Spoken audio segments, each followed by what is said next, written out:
Ward number 1 हो।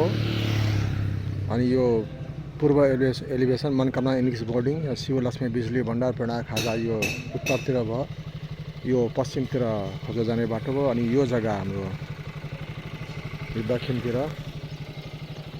यतातिर यो अटो रिपेयर बनेर छ जग्गा। अनि यो जग्गा हाम्रो हो। एकजनाको यहाँ खाली छ। त्यसपछि यो घर भयो, यसै छ। यो एलिभेसन हो है, 17 मिटरको पक्की बाटो। ग्रिल उद्योग, यता राइस मिल छ। राइस मिलको ठिक सामने यो त्यो बाउन्ड्री लागेको जग्गाको बगलमा यहाँदेखि 1 कट्ठा हाम्रो, त्यसपछि अरूको यसरी 1 कट्ठा अर्कोको।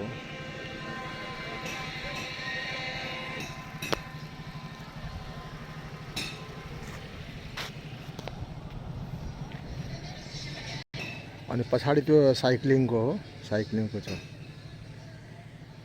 दक्षिणतिर।